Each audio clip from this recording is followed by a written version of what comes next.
All right, I'm currently headed to the B&H BILD Expo held at the Javits Center here in New York City. If you don't know what it is, it's a giant camera expo all about photo and video gear put on by B&H. I'm gonna take you along with me and show you some of my favorite pieces of gear I see at the expo, so let's go. All right, we got about a 20-minute walk to the Javits Center after getting off the subway. I've got my Lumix S9 with me, so hopefully we'll get some cool street photos on the way.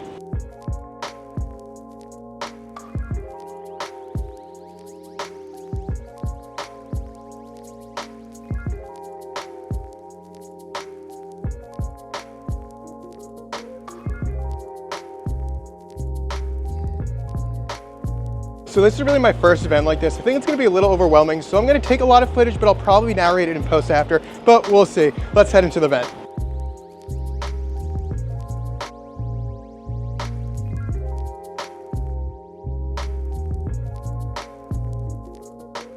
All right, that was awesome. It's always been cool to see how big and passionate the photo and video community is, especially here in NYC. The energy at Build was incredible, there was tons of gear, amazing brands, and lots of excited creators. Let's dive into some of my highlights. Starting with Fujifilm, which was one of the brands I was most excited to check out. This was my first time seeing a lot of their new gear in person, and it didn't disappoint. Let's start with the X-E5. An awesome camera, the new film simulation dial feels way more useful than the ones on the X-T50 and the XM5, and it's a lot less in your face. The body feels great, very reminiscent of the X100V. If you've been wanting an interchangeable lens version of the X100, then the X-E5 is about as close as it gets. Personally, I'd take it over the X-T50. It's more compact, less bulky, and I prefer the rangefinder style design for an everyday carry. That said, the X-T50 does feel more solid if you're looking for something beyond an everyday setup. But both are great, just depends on your use case. Next up, the GFX 100 RF. I was really excited about this one. I expected it to be small, but what surprised me most was how light it felt. It still has that premium, well-built feel, but without the weight you'd expect from that. You can tell a lot of care went into designing this one, and I can't wait to test it out. Then there was the X-Half. I was really holding out hope, but unfortunately, it felt kind of like a toy. I love the retro design, and I think the tech packed into it is super fun, but the body felt too plasticky and not very durable. That said, it's impressively compact, and it could be a really fun tool for casual shooting. It's just not for me. I do hope a lot of the features, like the film advance lever, and some of the film shooting modes, and only getting 35 shots and getting to see it developed in the app, comes to the X Pro 4. I think a lot of X Pro shooters would have a lot of fun with these features, and I'm hoping the X-Half is just a testing ground for these features, but time will tell. I don't have any inside knowledge. They also had a prototype of the Eterna cinema camera on display. Super cool, but way out of my league, so let's move on. Sony had one of the bigger booths. I got to handle the A9 III and the A1 II.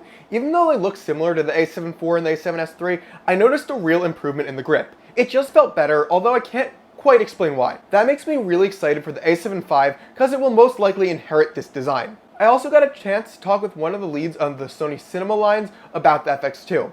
He really changed how I felt about the camera. Instead of seeing the FX lineup as a tier list, he emphasized that each camera is built for a specific use case. One great point he made is active cooling does help with overheating, but it also reduces sensor noise when filming for a long time. Noise comes from heat. Even if your A7 IV doesn't have overheating problems like mine, over time, as you use that camera and as the sensor gets hotter for a long record period, you're going to introduce more noise. Now, we both agreed that this isn't a problem for most people, and it only really matters if you're shooting at the high level. Most people, including myself, probably won't notice this, but it was interesting nonetheless. I also got to get a real feel of the FX2 in my hand, and what I was most worried about, the joystick placement on the top, was valid to be worried about. It's really awkward. I think if you're shooting video, it's probably fine, but for a photographer looking to use the FX2 for photography, who often uses a joystick, the placement just didn't make sense. It was super awkward and it didn't work for me. If you're mainly shooting photos or if it's a 50-50 split, I'd probably personally lean towards the A7 IV. If you're mainly shooting video, the FX2 could be a good choice for you. One last interesting thing that the member of the Sony cinema line said to me is that he sees a lot of people using the FX2 and pairing it with a Venice because you can use the Super 35 crop mode and get a similar sensor size look, but you also have the option to go full frame when you need it. Interesting, doesn't pertain to me. I'll never use that information, but maybe you guys want to know. Before jumping back into gear, let's talk about some things I noticed walking around the convention. First off, was the Osmo Pocket 3. They were everywhere. It also seemed like a lot of people were using them on long selfie sticks. Personally, I thought it was a bit much, but you do you. Looking at the booths, I also noticed that GoPro's booth was, for the lack of a better word, sad. They had very little product on showcase and a boring setup. I also didn't notice anyone really crowded around it. Oddly enough, DJI wasn't much better. They had a huge floor space, but not a ton of products. I could have missed it, but I didn't even see their drones, which is weird because those would be a big hit. There also wasn't a ton of people around considering the size of the booth they had. I did get to hold the Rode 4D, which looked awesome. While super niche, I could see it being super useful for filming things like bicycles, which I do often. Alright, back to the gear. I spent a decent amount of time at the Nikon booth, which was packed. I'll be honest though, and say the age demographic was older. I did of course see a few safari vests around there. This is my first time holding a Nikon since my dad's entry-level DSLR back in 2010, and I have to say I was impressed. I started out with the Z52. Honestly, I don't know much about Nikons, but this seemed like a great entry-level APS-C camera for someone who wants to go in at a higher price point than something like your typical Rebel. That being said, I do also think this, while a little spec'd under something like the Canon R7, could be a good option purely because there's so many more lens options for Nikon Z mount and they're more open to third party. I know Canon is starting to allow third party options, but it still feels limited and I think Nikon is doing a bit better on that front. But don't quote me on that, I don't know either mount super well. I also finally got to see the ZF in person. The color I was checking out didn't look great, but if you can look past that, the body design was fantastic. However, I can totally see the size complaints. It's a larger, heavier camera to everyday carry, which is what most people would like to use this camera for. After that, I took a look at the Z6 III. It felt really good in the hand, but nothing about the design blew me away. My gut says, unless you're only shooting photos, I think I'd consider the Lumix S2 first. So, let's talk about Lumix. I didn't spend a ton of time at their booth. It was crowded, and they didn't have a ton of cameras out for you to mess with. That being said, I did shoot a ton of the B-roll in this video. Speaking of the S9, I then headed over to the Sigma booth to see their L-mount lenses. I just reviewed the 35mm f2, which I loved, and I wanted to compare its size to the 28 to 70 f2.8. The 35mm f2 was definitely smaller, but they actually weighed similar. I'm going to have a hard time deciding which one to buy when the time comes. I was also super excited to take a look at the Sigma 28-105. If I was moving from Sony back to Lumix, this would be 100% the lens I picked up. On a quick side note, the Sigma 28-105 was much more manageable in size and weight than the Tamron 35-150 f2 to f2.8, and the Sony 50-150 f2 was massive and heavier than the 35-150. This made me really want to get my hands on the Sigma to try. It seems like a fantastic lens. I didn't just look at cameras though, I also got to check out a lot of other products. I stopped by PGY Tech and saw some of their straps and bags, but they also gave me a sneak peek on some new products coming out, and they look awesome. I can't wait to get my hands on them and show them to you.